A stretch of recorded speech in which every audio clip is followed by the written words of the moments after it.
primeiramente queria parabenizar a questão do Peninha. Depois, quando saiu os bastidores, a gente soube o contexto de tudo aquilo ali.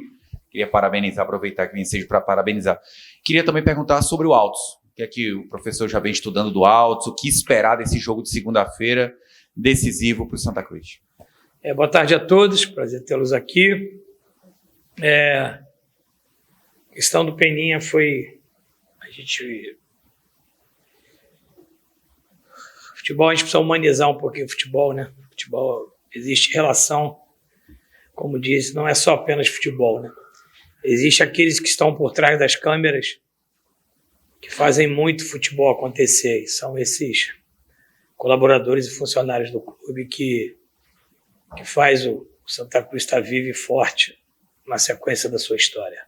Quanto ao Altos, a gente analisou uma equipe que fez uma primeira fase muito boa, uma equipe de muito potencial, com um treinador muito experiente, que é o Gerson.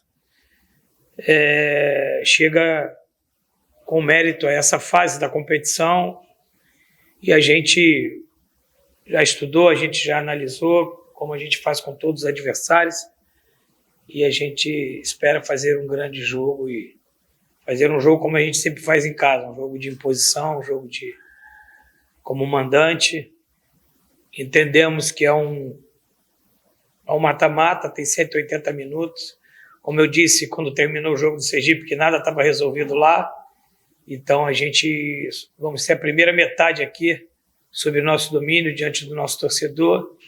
E precisamos fazer um grande jogo, um bom jogo, para que a gente possa começar a construir a nossa classificação em casa diante do Altos. Professor Marcelo, boa tarde. Primeiro, parabenizar pela classificação do Santa Cruz às oitavas de mata-mata. E agora a chave vira, vem o Altos agora pela frente. O Santa Cruz, diferente do que foi contra o Sergipe, agora começa a decidir em casa para depois jogar fora. Não sei se o professor prefere começar o mata-mata jogando em casa ou fora, até construir o resultado. O que é que tem para falar do que construiu no jogo passado para agora contra o Altos? Se eu te falar que eu prefiro um cenário sempre de decidir em casa, né? Se eu for escolher, se eu tiver a oportunidade de escolher, eu vou querer decidir sempre o segundo jogo em casa. Mas quando você chega a uma fase dessa do campeonato, você tem que estar preparado para decidir em casa, decidir fora. São 180 minutos, a gente precisa estar preparado. Nem sempre como começa é como termina o mata-mata, né? Esse já foi o exemplo dado contra o Sergipe. Precisamos ter um respeito pelo Altos, pela sua equipe, pelo momento da competição. A competição já disse por si só, umas equipes favoritas ao acesso já ficaram eliminadas, equipes tradicionais, também de alto investimento.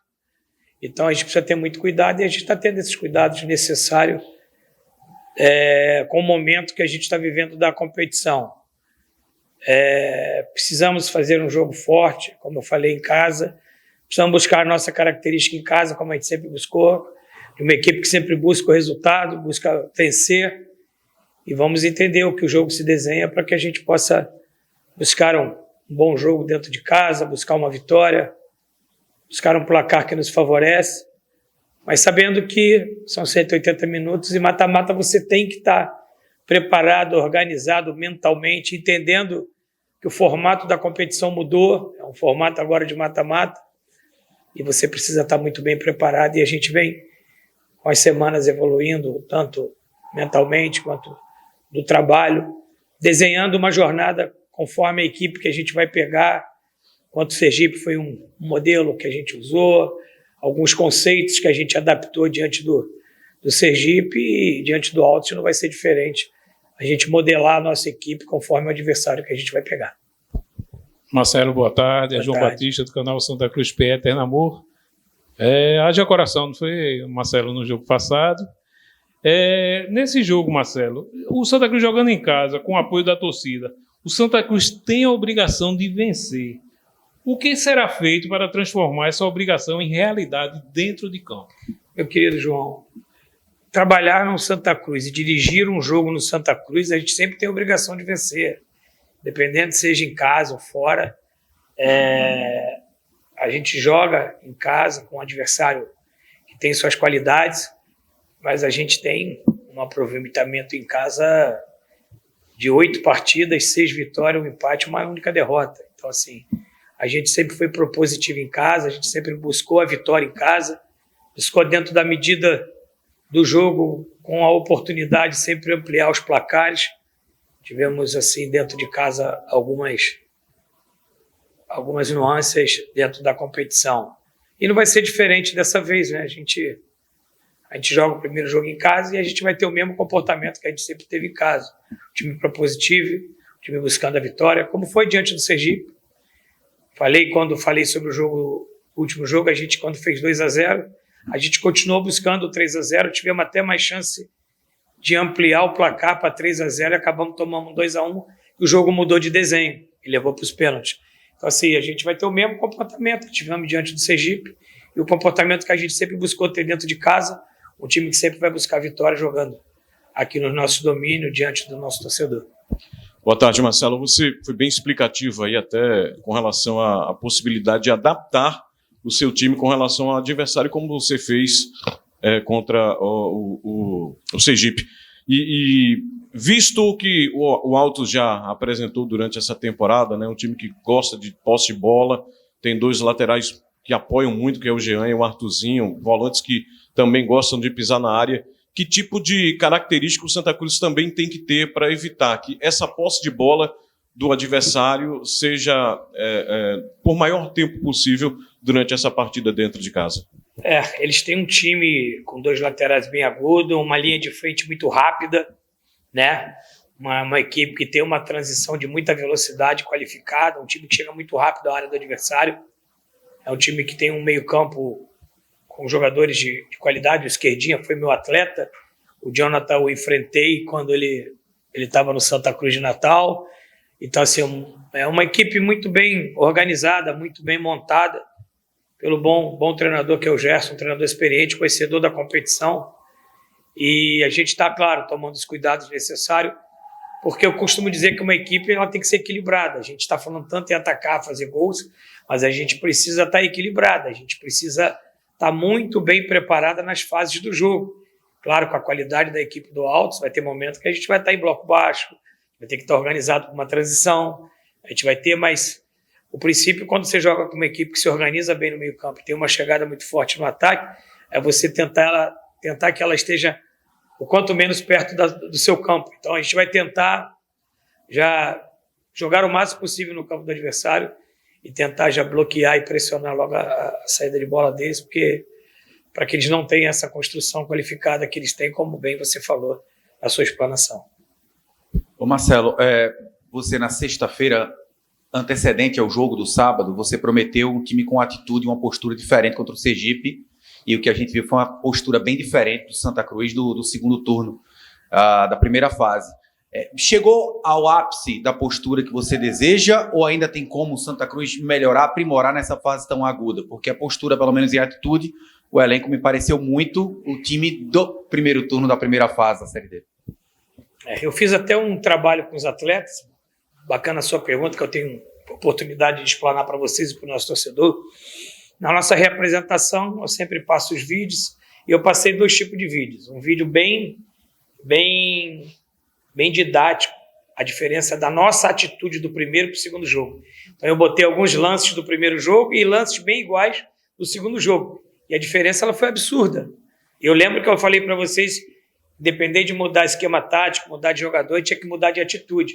E eu demonstrei aos atletas que eles são capazes, né? A qualificação técnica deles já foi demonstrada, principalmente no nosso primeiro turno. O que a gente tinha que retomar eram as nossas atitudes. Às vezes, a gente é muito questionado, a sua pergunta é muito oportuna, o Cabo tem que mudar o esquema tático, o Cabo está engessado. Futebol hoje, ele tem 2 coisas que você precisa ter sempre. Comportamento e conceito. Futebol hoje passa por comportamento e conceito. Eu posso jogar no 4-4-2, no 3-5-2, no 3-4-3, eu posso mudar a peça, botar, vamos lá, o Galhardo de lateral direito, posso botar o William Júnior de atacante, o Cabo mudou. Mas mudar o quê? Para quê? Entendeu? Então, às vezes, há alguns questionamentos, toda hora eu olho o jogo, é a mesma coisa. Não é a mesma coisa. Se você vê a mudança de conceitos, de comportamento, hoje, futebol, você treina conceitos. conceitos e fases do jogo. E às vezes as explanações são essas. Não muda, por que não joga 3 zagueiros, por que não joga... Independente do sistema que eu vou jogar, eu tenho que ter os conceitos bem treinados. Eu tenho que ter o comportamento dos atletas. Conceito treinado e tirar o comportamento do meu atleta. E aí a gente corrobora isso tudo numa atitude diferente. Foi o que eu fiz do primeiro para o segundo jogo. Eu coloquei ali os lances que a gente foi muito ineficiente, né? Com pouca atitude no primeiro jogo e o mesmo lance, o mesmo modelo, o mesmo comportamento no segundo jogo. Eu demonstrei o lance do primeiro e o lance do segundo. O lance do primeiro, fiz um compilado de 4, 5 minutos e demonstrei aos meus atletas que uma coisa fundamental para a nossa classificação foi a mudança de comportamento e atitude, que os conceitos são treinados. O que eu passo, aí, tem uma semana inteira de trabalho e não muda nada. Olha com olhos que você vai ver que muda. Você acabou de dizer que mudou do primeiro para o segundo jogo. Então muda o comportamento, você melhora teus conceitos e muda principalmente a atitude dos atletas. A sua pergunta foi muito oportuna, que a gente tem a oportunidade de esclarecer para vocês da imprensa e para o nosso torcedor que houve uma mudança. Sim, aperfeiçoamento de conceito, né? Mudança de comportamento e principalmente de atitude do primeiro para o segundo jogo. E falando do jogo do Altos, eu conversei com eles que a gente tem que ir desse comportamento, dessa atitude para melhor. Se a gente baixar isso, a gente não chega onde a gente quer. Isso aí está bem claro entre nós, entre eu e vocês, imprensa, entre eu e nosso torcedor. Se a gente for menos do que a gente fez contra o Sergipe, a gente não classifica. Agora, se a gente for do que a gente foi diante do Sergipe no segundo jogo, para melhor, a gente tem boas chances de classificar. Ô Marcelo, para esse confronto agora, o Santa Cruz ele tem uma marca negativa contra o Altos, apesar de curta. Foram 4 jogos entre as duas equipes, o Santa Cruz foi derrotado em 3 e empatou apenas 1. Eu não sei como é que você e o elenco tratam essa parte de tabu entre as duas equipes, mas a gente repercute, a imprensa até o torcedor, o Santa Cruz ainda não venceu o Altos, tem a oportunidade agora, e como é que fica essa responsabilidade, mas também a oportunidade de ser a primeira vez na história do Santa Cruz vencer o Altos? Eu costumo dizer que tabu é para ser quebrado, né? Então a gente tem uma oportunidade, como eu sempre falei, de fazer uma nova história aqui dentro do Santa Cruz. E essa é uma oportunidade. Então isso só corrobora que a gente vai pegar um adversário que vai nos trazer muita dificuldade, que o passado recente já diz isso. Mas nós já quebramos alguns tabus aqui, né? Desde o início da Série D, alguns números foram modificados, alguns tabus foram quebrados, e é mais um desafio que a gente tem diante dessa boa equipe do Altos que a gente vai enfrentar. É voltar a vencer o Altos, que parece que as 4 últimas partidas, né? O Santa Cruz não conseguiu vencer o Altos. É mais uma missão que a gente tem em casa diante do nosso torcedor. Eu quero já pegar esse gancho e parabenizar o nosso torcedor. 48 horas de abertura de check-in, já temos 25 mil a última parcial, e eu falo, a gente acompanha, a gente fica feliz, né? Eu, os atletas, a diretoria, a gente está sempre buscando a atualização. Cara, independente de ser domingo, sábado ou segunda, eu queria muito encontrar o nosso torcedor domingo, 17 horas, sábado, 17 horas, mas tem coisa que a gente pode controlar, tem coisa que a gente não pode controlar. Então eu já quero de antemão parabenizar o nosso torcedor, porque eu sei que eles vão esgotar os ingressos. E ele é o nosso maior combustível, ele é o que nos move. Eu estou chovendo no molhado, uma coisa que eu sempre falo, mas como é que eu não vou falar de uma torcida dessa? Que 48 horas comprou 25 mil ingressos. E eu tenho certeza que até o domingo vai esgotar os ingressos, porque o nosso torcedor é inexplicável. Marcelo, na sua visão, os atletas que vieram a seu pedido já estão no nível ideal para a reta final da competição? Eu só trouxe 2 atletas, né? Que foi o Renato. Não, Renato, Natan e Ariel, perdão, 3. Foi 3 pedidos meus, 3 posições que a gente precisava. Como a gente já vinha falando lá atrás, acho que o Natan já atingiu um estágio satisfatório, e eu expliquei uma outra oportunidade. O Natan chega e a gente coloca ele para jogar, porque o jogador precisa ganhar ritmo, o jogador precisa ganhar conjunto, o jogador precisa entender os conceitos, treinar os conceitos e aplicar. Claro que o Natan não ia saltar os olhos de ninguém no primeiro e no segundo jogo. Então, assim, às vezes precisa de um pouco de paciência. Eu acho que ele atingiu aí 80% do que ele pode atingir e tem margem para evoluir. O Natan ainda está num processo de evolução. Então, é um jogador que, assim, eu tinha plena convicção no Natan.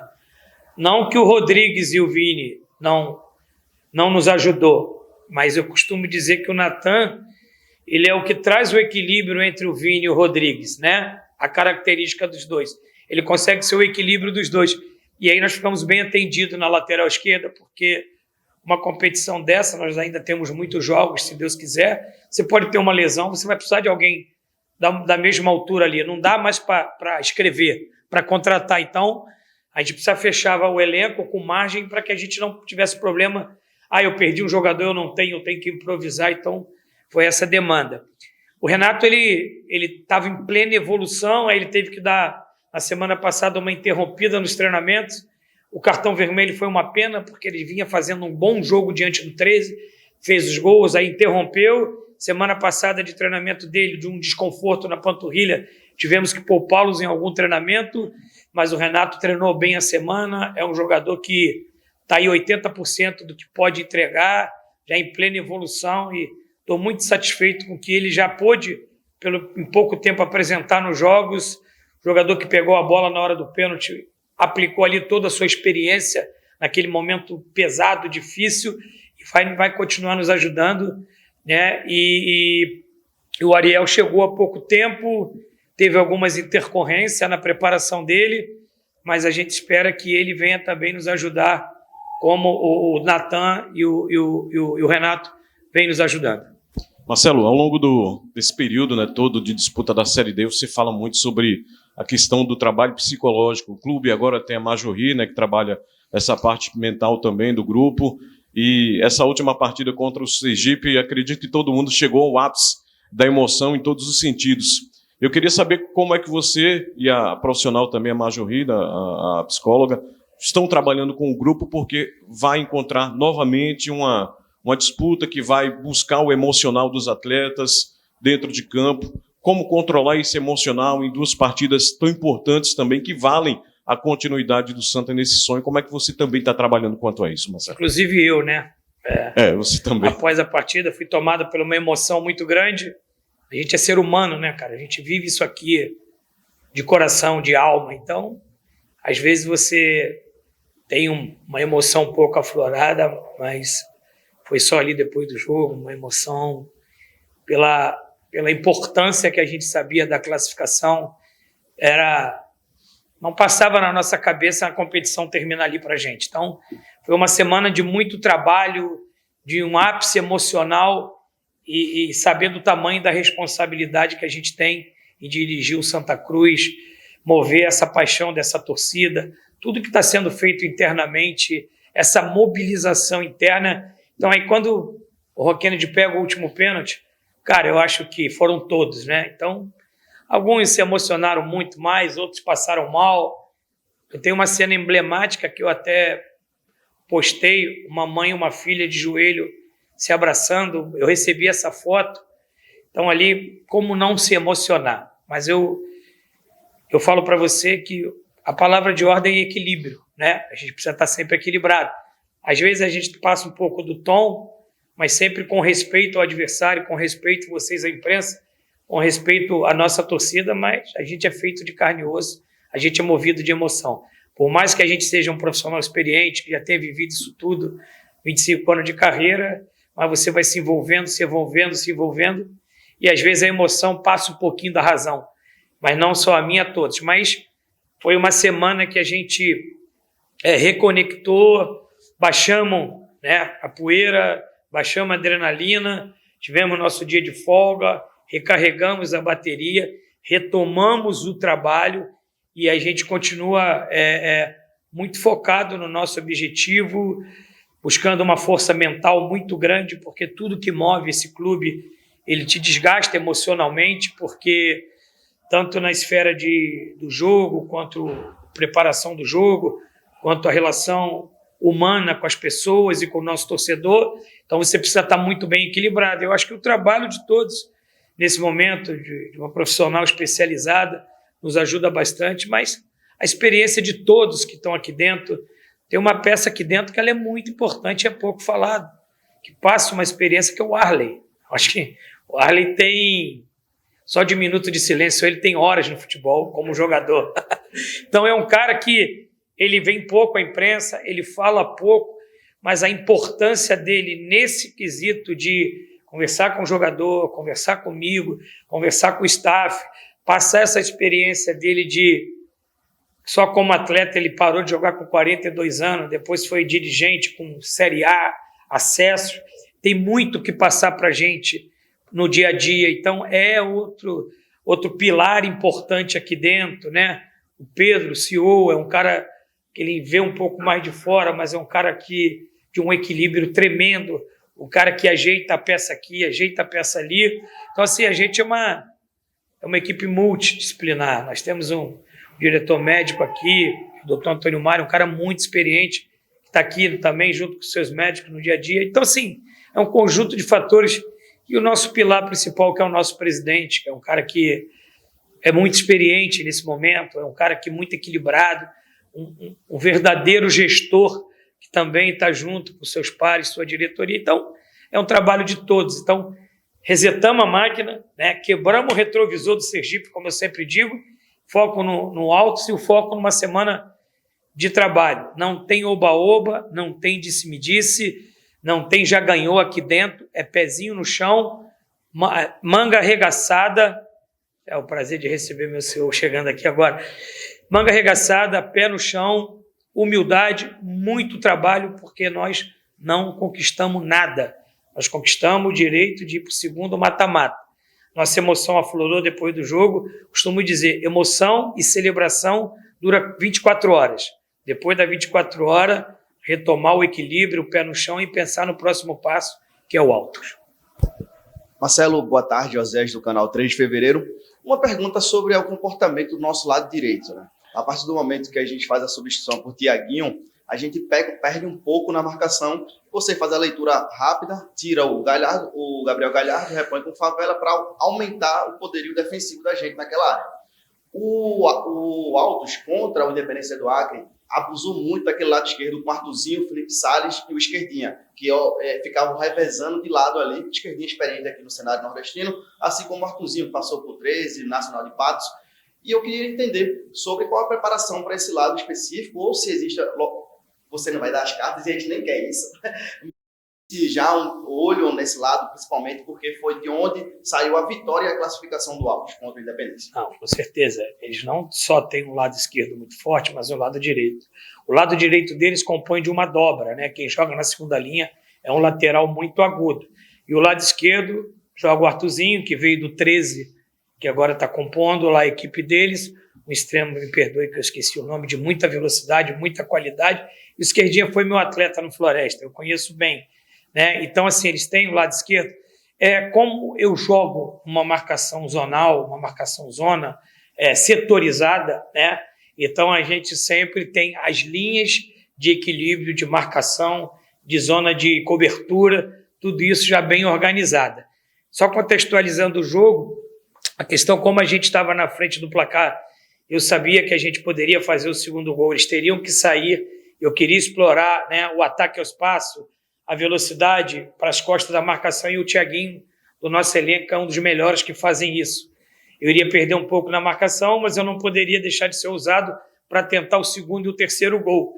E ali a questão da substituição, sim, foi para reforçar o lado direito, porque o Totti já tinha amarelo, e ele botou um extrema muito veloz, que foi o que fez a jogada do gol, e ali já começou a fadigar, falando do jogo do Sergipe, o Totti, o Gabriel e o Balotelli, pela circunstância do jogo. Então eu precisava reforçar o lado direito, foi onde eu botei o Favela, que tem essa intensidade desse corredor de bater e voltar, da característica dos nossos volantes. Ele é o que mais tem esse boxe-boxe ali do lado direito, e uma recomposição forte, né, uma transição forte defensiva, e o Yuri, que compõe melhor a linha, tem a parte física mais forte para poder bloquear esse lado direito. A gente acabou conseguindo as substituições do jogo.